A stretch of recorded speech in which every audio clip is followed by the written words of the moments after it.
Have you ever hesitated to invite a freelancer into your ClickUp because you're afraid they might see your payroll, your private notes, or work for other clients? Or maybe you're paying full-time employee seats for freelancers who only work a few hours every week. If that sounds familiar, you're not alone. In this video, I'm going to be showing you exactly how to manage employees and freelancers in ClickUp using the member versus guest setup. So your data stays private, your cost stays low, and your team stays organized. No technical skills needed. And by the way, if you're new to ClickUp, I've left a link in the description and pinned comment which will allow you to sign up to ClickUp for free. And they actually have a free forever option that is definitely worthwhile. Now let's dive in.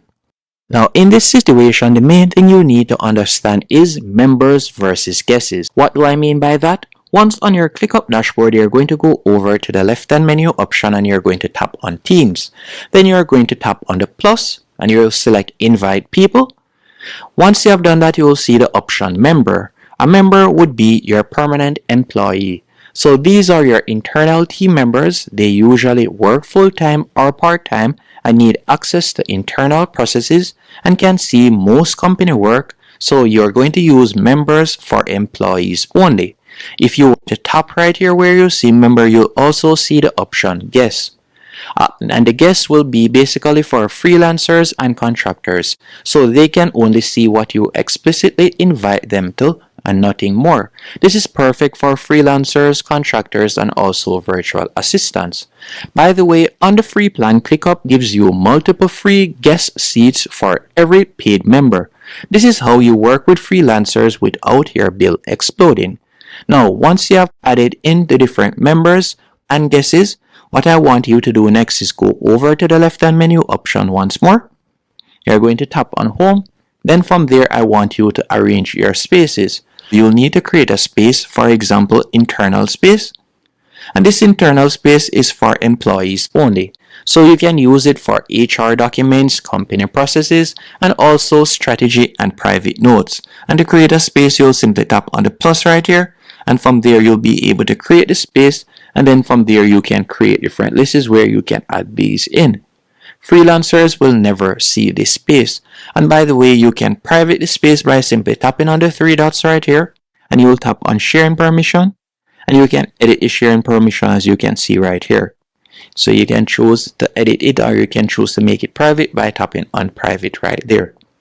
After you have done that, the next space we'll be creating is client or operations. So you could tap on the plus once more and you can create, for example, a space where you'll be able to create folders for projects.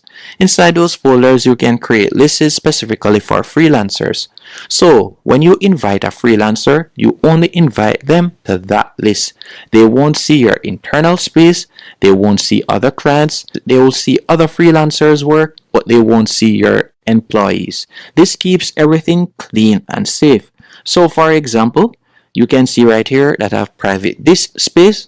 And let's say, for example, I'd only like to invite them to this space right here by the name of test. You can tap on the three dots. And again, you could edit the sharing permissions. You could tap right there. And once it is not private, they'll get access to this particular space right here. They'll be able to view it. Now that I've shown you how to add members and guests, I've also shown you how to set up the different spaces so you'll be able to select who can view what and when.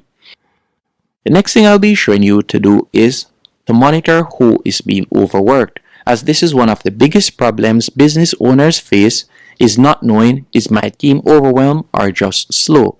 And ClickUp solves this with the workload view. Now here is how this works. Let's say, for example, we were to tap on all tasks. After you have tapped on all tasks, you're going to tap on the view option from the top navigation bar. Then you're going to see the option workload. Once you have tapped on workload right here, you'll be able to view everyone's workload as you can see right here. And you can set up employees for 40-hour work week as you can see right here. And you'll also be able to set freelancers, for example, at 5 to 15 hours. And you'll see color bars. For example, you'll be able to see green, yellow, and you'll also see red for overloaded. Now, if someone is red, simply drag a task to someone who's green. No spreadsheets, no awkward conversations, no burnout. Next thing I want to show you is how to set up accountability without micromanaging. Now, how would this work? Let's say, for example, we have created a task. So let's say I were to go over here, and I'm just going to select this. After I've done that, I'm just going to be selecting a particular task. So we have created a task right here. Let's create a task. You can add in a task, so I'll just be calling it test task. After you have added in your task, typically what you'll do, you'll assign the task to someone. So you'll create the task, you can select the task right here, then you'll simply assign it to someone. You'll normally tap right here and assign it. So you could assign it to a team member, or you could choose to assign it to a freelancer.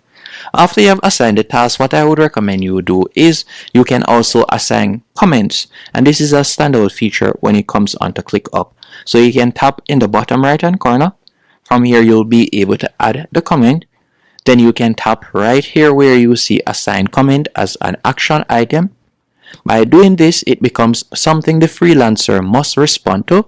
It won't get lost, and you don't need to chase people. This keeps communication clear and professional. Another thing that I also recommend for billing and transparency, I want you to ensure that the freelancers use the built-in ClickUp timer. So you'll see the option track timer right here. So at the end of the month, you'll know exactly what was worked on. Invoicing becomes simple and no disputes.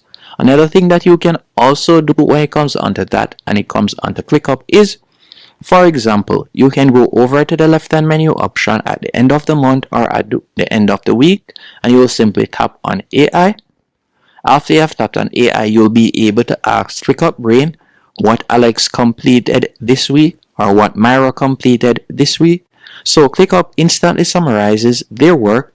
This means better conversations, faster decisions, and you look prepared without spending hours reviewing tasks. Hope you found this tutorial helpful and informative on managing employees and freelancers, and it doesn't have to be stressful if your system is set up correctly.